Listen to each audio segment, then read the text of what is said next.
KL 957 kami ada bersama Anda. Sahabat KL, saat ini nih Junandi dan juga kru yang bertugas.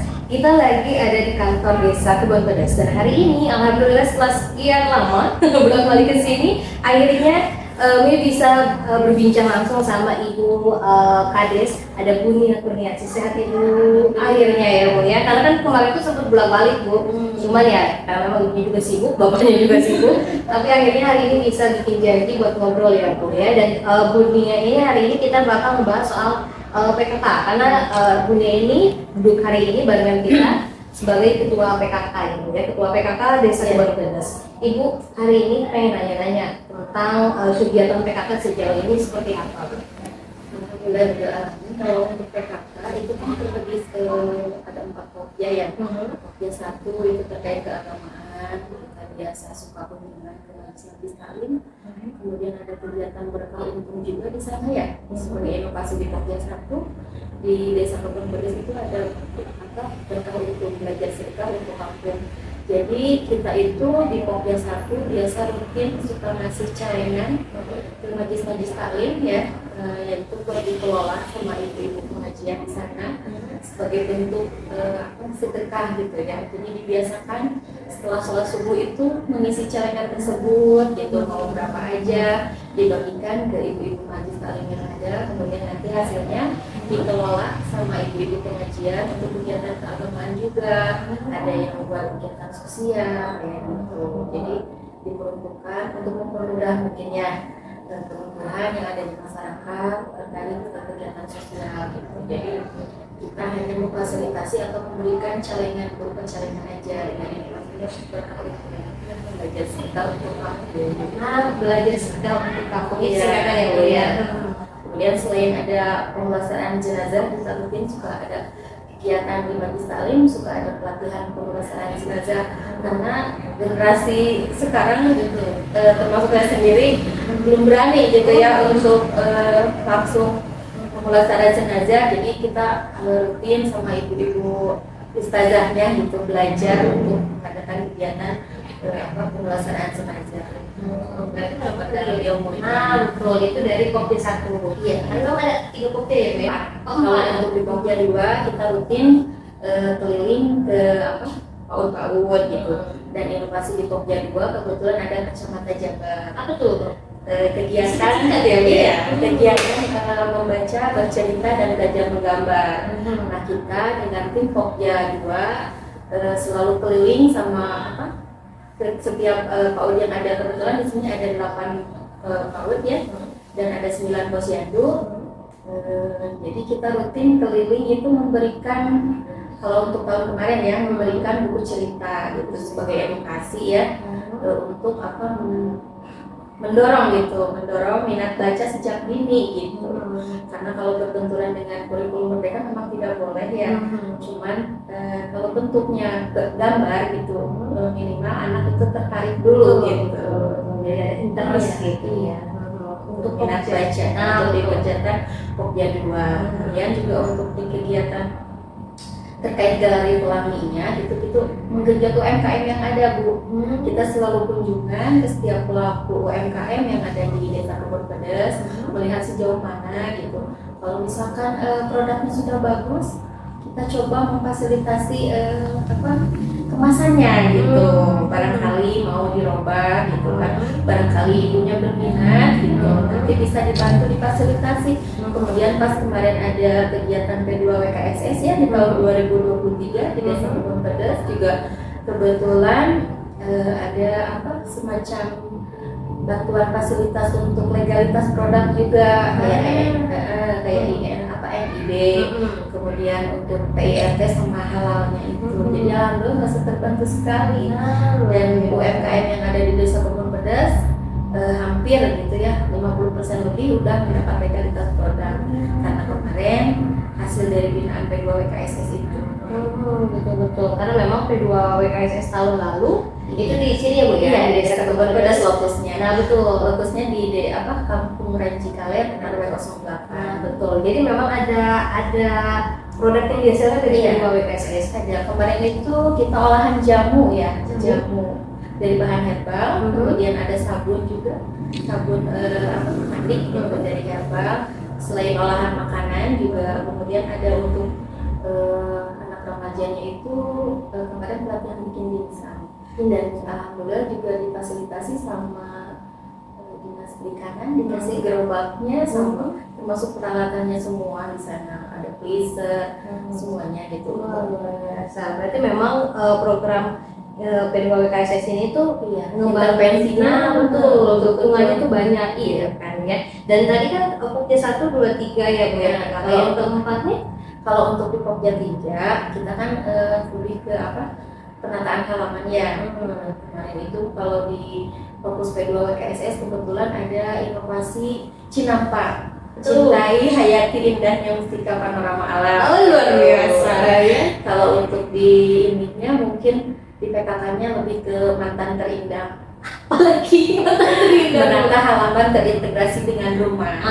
Jadi membiasakan ibu-ibunya untuk lebih mau gitu ya menanam apa itu jenis sayuran, mau buah-buahan gitu ya, untuk memanfaatkan halaman biar lebih produktif gitu halaman yang ada. Selain di polybag juga kemarin hasil di P2WKSS itu ibu-ibu desa wismanya membuat cover pot untuk digunakan di halaman rumah, menanam tanaman tersebut di cover pot, disimpan di halaman rumah biar lebih indah gitu. Jadi nggak kosong itu. Jadi kalau untuk bikin sambal atau apa nggak harus beli ke warung mungkin ya. Jadi kalau cabai-cabai kayak sekarang ini lagi naik itu nggak akan ngaruh, ada sendiri ya gitu. Luar biasa. Di Pokja Jadi motonya kita itu di Pokja 3, kalau istilahnya mau menanam pasti memanen gitu. Iya. Kalau kita mau ada kemauan menanam, insya Allah bisa panen. Betul, pasti. Biarpun hasilnya sedikit-sedikit, dan kebetulan alhamdulillah juga ibu-ibunya sudah banyak yang sadar ya dengan kegiatan tersebut. Jadi hasilnya itu ada yang sudah bisa dijual ke warung gitu kan. Kayak hasil tomat nggak harus dikonsumsi kan, mungkin kalau dikonsumsi banyak ya. Jadi hasilnya kalau yang berlebih itu bisa dijual ke warung yang terdekat. Atau enggak juga ke tetangga gitu, ya semacam sayuran. Kemudian ada kegiatan KWT juga ya di Pokja 3, KWT Pandes. Kebetulan di tahun 2020 itu 2021 dapat bantuan program P2M. Jadi ada kegiatan rutin pertemuan, biasanya itu seminggu sekali kegiatan KWT yang lokasinya di Balai Sawala. Sawala itu yang kemarin. Sebenarnya aku pernah ke sana sih. Tinggal dilihat aja konten sebelumnya ya. Iya, jadi gitu selain pasca panen juga kita berkelanjutan ya pasca panen diolah gitu kan, misalkan nanam kayak tomat, kayak terong ungu, nah kemudian sama ibu-ibunya itu diolah seperti olahan seperti ini. Iya. Kita kan tomat kalau dijual ke pasaran mungkin ya harganya kalau pas lagi anjlok juga nggak jadi uang. Kemudian kan banyak nggak bermanfaatnya gitu ya. Selain mungkin kalau dibikin sambal terus kan bosan juga. Selain olahan sambal di sini ada gitu ya yang di P2K juga membuat sambal, kita diolah menjadi manisan tomat dan manisan terong ungu gitu. Baru sih sebenarnya kalau yang mungkin nggak terlalu yang biasa ngedengar manisannya malah gitu ya, buah-buahan. Kayaknya unik, karena ada tomat dan juga ada terong. Kalau yang sudah gitu sempat nyobain itu katanya seperti kurmanya kebun pedes gitu. Karena memang kalau dilihat bentuknya kayak kurma sih. Mana nanti kita lihatin kalau dari yang rasanya asam sekarang jadi manis gitu. Selain itu juga ada olahan baby fish yang terbuat dari ikan nila. Kebetulan kan di Bumdes itu ada budidaya ikan. Nah, hasilnya itu diolah sama ibu-ibu KWT dan ibu-ibu PKK. Alhamdulillah juga sudah mendapat seperti ini. Kemasannya ya dari DPSDM dulu ya, dibantu dengan 1000 kemasan karena kita mau gitu berusaha memperbaiki produk yang awalnya biasa-biasa aja kemasannya gitu. Sampai dengan keluar ini informasi nilai gizi dan bentuknya seperti ini juga ini butuh perjuangan ya. Kita bolak-balik ke dinas gitu ya, bagaimana caranya kita ingin seperti yang lain gitu ya produknya. Cuman kendalanya itu yaitu tadi pemasarannya mungkin selain via Facebook, Instagram dan WhatsApp mungkin masih terkendala terkait pemasaran kalau untuk di sini gitu. Betul. Kalau yang ini Bu, satu lagi Kalau nih. itu mah mungkin Bolu Alam Jaya mah udah terkenal ya. Iya, Di Cimuncang ada tokonya gitu. Alhamdulillah itu mau UMKM udah jalan, udah bagus gitu. Dan memang strategis, Nah, ya strategis betul. karena memang di pinggir jalan raya, jadi memang pemasarannya juga sudah ini. Kalau produk alam itu udah banyak yang Udah punya nama lah, udah punya brand lah gitu ya. Betul. Berarti luar biasa ya, berarti Udah jalan, udah bagus. betul. Jadi kegiatan kalau dilihat dari pemaparan dunia tadi, kegiatan PKK itu sebenarnya keagamaannya ada, kedepannya dari pendidikannya pun ada. Dan satu lagi gitu. untuk di Pokja 4 terkait kesehatan, karena sekarang itu ada itulah terkait isu stunting. Bagaimana caranya gitu di Desa Kebon Pedes terkait stunting, kita berusaha menuju zero stunting itu dengan mengadakan berbagai inovasi juga. Kebetulan di sini kemarin itu ada kancing pantes. Apa tuh? Kebon Pedes. Iya. Kancing pantes itu Kebon Pedes aksi nyata cegah stunting gitu ya. Gitu. Kita itu aksinya dengan memberikan berupa vitamin, telur dan susu kepada anak yang terindikasi stunting gitu. Di Desa Kebon Pedes dari anggaran dana desa mungkin ya. Waktu tahun 2021 juga menganggarkan untuk kegiatan stunting. Jadi intervensinya kita membantu kepada anak-anak yang terindikasi dengan memberikan vitamin, susu dan telur. Kemudian selain PMT lokal yang ada dari puskesmas, kita juga selalu rutin bekerja sama dengan, kebetulan kan saya TPPS ya, dengan TPK rutin kunjungan ke anak-anak yang terindikasi dengan memberikan PMT setiap harinya. Ada PMK lokal yang dari puskesmas itu selama 6 bulan. Kalau 6 bulan kemarin di kegiatan P2KSS alhamdulillah ada dari bantuan dari Polisi juga. Kemudian dari puskesmas selama 3 bulan. Alhamdulillah dengan adanya kegiatan tersebut, anak yang mungkin boleh dibilang nggak stunting juga ya, tapi lebih ke gizi kurang gitu, jadi gizinya bisa terpenuhi gitu dengan adanya kegiatan tersebut. Dan insya Allah juga di sekarang selain aksi-aksi yang lain di tahun 2024 lebih ke sanitasinya mungkin ya yang diperhatikan, karena selain pola asuh, pola makan dan sanitasi yang lebih ini kan terutama masih ada keluarga yang memiliki sanitasinya yang kurang baik gitu. Jadi insya Allah nanti dari pihak desa kalau misalkan memungkinkan anggarannya, insya Allah akan dibangunkan untuk kegiatan sanitasinya sebagai intervensi kegiatan stunting. Wah, luar biasa, karena memang stunting itu kan udah cuma tadi kata Bunya bilang pola asuh, pola makan, termasuk lingkungan tuh sanitasi harus baik gitu ya. Dan memang kalau dilihat kalau dengar dari pemaparannya bisa kita simpulkan kegiatannya tuh memang semua lingkupnya tuh udah ada ya Bu ya, kesehatannya ada, keagamaannya ada, pendidikan ada, dan memang sejauh ini Bu atau kan melihat berpacunya ke kegiatan tahun lalu, ada hambatan-hambatan tersendiri nggak sih Bu untuk menjalankan program-program PKK ini? Kalau hambatan sudah pasti ada, sudah pasti ada. Satu mungkin terkait anggaran juga yang kita ingin sekali banyak kegiatan, tapi kadang anggaran tidak mencukupi gitu. Jadi insya Allah mungkin di tahun berikutnya kita ajukan lagi. Dan untuk kegiatan yang pemberdayaan terkait perempuannya, insya Allah di tahun sekarang itu mau mengadakan kegiatan pelatihan menjahit. Kalau di tahun 2022 itu kemarin kita ada kegiatan pelatihan membatik, kunjungan ke Bandung ya, Hima Batik Bandung. Di sana kita sama kader PKK semua belajar membatik langsung di sana gitu.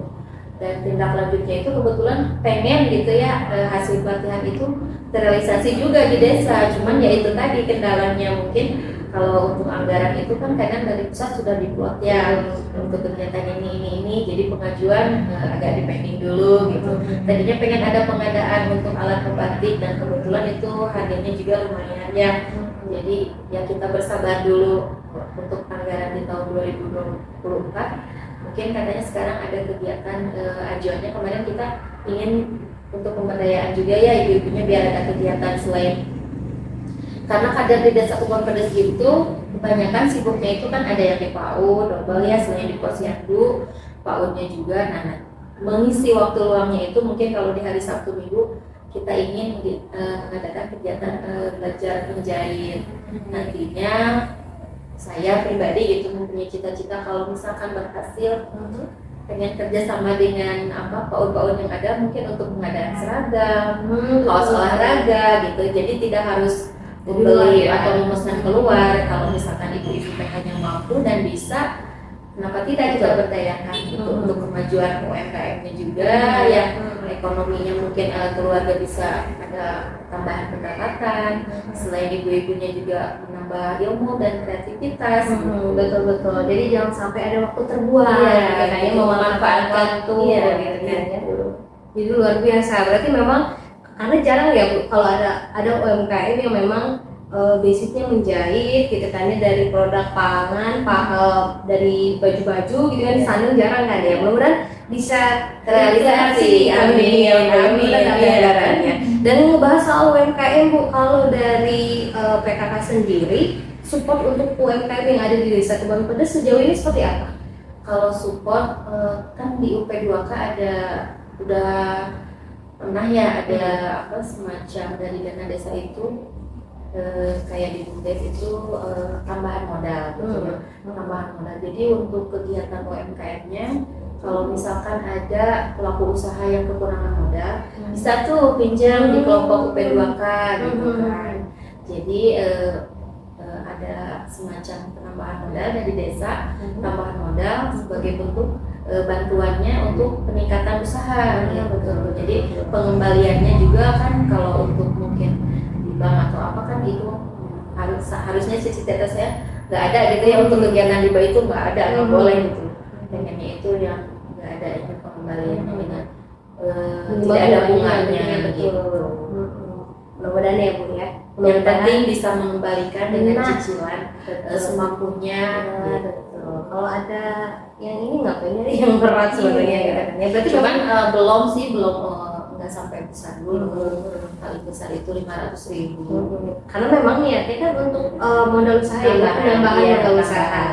Yang penting nanti ada nilai kembalikan. Iya. Dan usahanya berjalan. Nah, betul, intinya usahanya berjalan. Ada kreativitas, ada mau merubah entah itu kemasannya kah, atau mungkin ada inovasi dari bentuknya kah, gitu kan ya. Dan kalau sejauh ini berarti ada berapa UMKM Bu? Yang sudah berjalan kurang lebih ada 25. Udah banyak ya. Kalau untuk satu desa lebih kayaknya ya. Cuman yang saat ini berjalan gitu, yang rutin menghasilkan produk itu kurang lebih ada 25. Mulai dari makanan, kemudian ada juga yang IKM-nya ya, industri kecil menengahnya itu yang bambu cigaru, alhamdulillah udah bagus gitu ya. Ada di sini mana ya contohnya itu, nanti lah ya, kayak seperti itu lukisan bisa berbentuk foto Pak Kades, dan itu yang itu produk dari itu bambu cigaru ya. Berarti itu dilukis, kayaknya kita harus nanya langsung ke sana. Boleh, nanti kita kunjungan ke sana langsung. Kebetulan alamatnya ada di Cigarum, makanya namanya bambu Cigarum. Paling kita ngasih foto aja untuk didesain itu, kalau misalkan satu hari bisa selesai.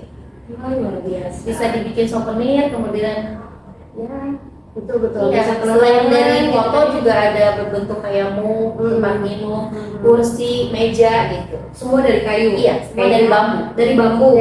Kayaknya harus didatengin langsung nanti ya Bu ya. Boleh minta rekomendasinya aja ya Bu ya. Berarti memang UMKM, IKM yang ada di Desa Kebon Pedes itu sebenarnya 25 tuh hitungannya udah banyak banget sebenarnya ya untuk satu desa. Mudah-mudahan bisa berjalan terus, bisa berinovasi. Yang penting usaha itu jalan terus ya Bu ya.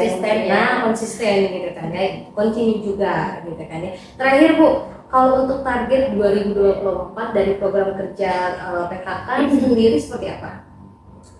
Ya, kita pengen memaksimalkan kegiatan semua ya, dari Pokja 1, Pokja 2, 3, dan 4 itu dari tahun-tahun sebelumnya. Karena saya sendiri di akhir masa jabatan mungkin Bapak ya, tahun 2025 masih punya mimpi gitu ya. Banyak sekali keinginan ingin memajukan masyarakat dalam bidang ekonominya, pendidikannya, kemudian kesejahteraannya kalau bisa gitu ya, itu cita-cita. Jadi minimal untuk di 2024 impian yang kemarin 2023 tertunda minimal realisasi di 2024 sekarang. Yang penting penting ada kenang-kenangan ya Bu Iya, ya. Karena memang Bapak juga ternyata udah mau habis tahun depan kan? Iya, tahun 2025 kalau misalkan tidak undang-undangnya tidak disahkan, akhir masa jabatannya di tahun 2020. Betul. Tapi kayaknya masyarakat juga udah kerasa banget ya. Zaman Bapak di zaman Ibu kayaknya Insya Allah mudah-mudahan bisa diterima betul. sama masyarakat. Ada pesan nggak Bu buat masyarakat yang di luar khususnya di luar Sukabumi atau lebih khusus lagi di Sukabumi yang mau datang yang mau kunjungin produk-produk UKM ini boleh disampaikan? Oh iya. Assalamualaikum warahmatullahi wabarakatuh. Bagi masyarakat yang ada di luar Desa Kebon Pedes, apabila berminat atau ingin mengetahui produk-produk UMKM yang ada di Desa Kebon Pedes, insya Allah untuk di tahun 2024 sekarang kan ada gerai BUMDes yang di Balai Sawala. Jadi produk-produknya bisa dikunjungi. Mudah-mudahan desa cita-citanya sih ingin jadi desa wisata gitu Balai Sawala itu. Mudah-mudahan bisa terrealisasi juga di tahun 2024 sekarang. Jadi mungkin nanti ada sentra oleh-oleh ya. Sentra oleh-oleh apabila main ke Balai Sawala. Karena rencananya di tahun 2024 itu nanti tindak lanjut dari kegiatan P2WKSDS yang kemarin itu ada budidaya melon ya, wisata petik dari langsung gitu. Kemudian nanti bisa mendapatkan oleh-oleh seperti yang sudah ada olahan seperti ini, dan contohnya misalkan lukisan bambu. Kalau misalkan ingin seperti itu sebetulnya sudah ada di Shopee, gitu ya.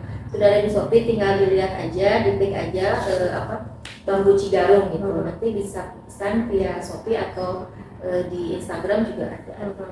Wah, luar biasa. Mudah-mudahan wisata dari Kebon Pedes itu bisa berealisasi ya. Jadi sambil menanam melon tadi dan juga bisa dapat oleh-olehnya. Tapi bagusnya sih datang ke Balai Sawala dulu biar tahu mungkin sebenarnya cantik sih. Ada cabenya juga ya Bu, ada cabai, sayur-sayuran, buah-buahan, pokoknya ada di sana. Ikannya juga ada ya Bu. Nah, betul. Berarti Spot-foto juga sedikit-sedikit. Nah, betul. Jadi kalau pengennya sih ada sih kolam renangnya. Oh iya, tapi belum terrealisasi. Mudah-mudahan bisa nanti ya. Iya, amin. Luar biasa. Kalau gitu Ibu terima kasih Ya, sama-sama dengan senang hati. Yang mau datang ke Desa Kebon Pedes sekarang tuh jadi orang mikirnya enggak Kebon Pedes apaan, enggak ada apa-apa, jangan salah pemikiran kayak gitu ya. Karena sekarang tuh ada Balai Sawala yang bisa dijadikan spot wisata juga ya Bu ya. Boleh datangin berarti Boleh ya. kalau kayak anak-anak PAUD sebagai edukasi gitu bisa di situ di Balai Sawala. Betul, luar biasa. Kalau gitu ibu gurunya atau orang tuanya yang mau mengenalkan potensi-potensi yang ada di Sukabumi nggak usah datang jauh-jauh ke wisata orang lah ya Bu ya. Yang terdekat aja dulu Desa Kebon Pedes, datengin dulu Desa Kebon Pedes itu Kampung Ranci ya Bu ya. Kalau salah Balai Sawala di Kampung Ranci. RW 09. Nah betul. Kalau gitu sahabat Ranci itu dia perbincangan kita dengan Ketua PKK Desa Kebon Pedes Ibu Nia Kurniasi. Kalau gitu Mejuna yang bertugas dan kru yang bertugas sahabat RCL kami ada bersama Anda.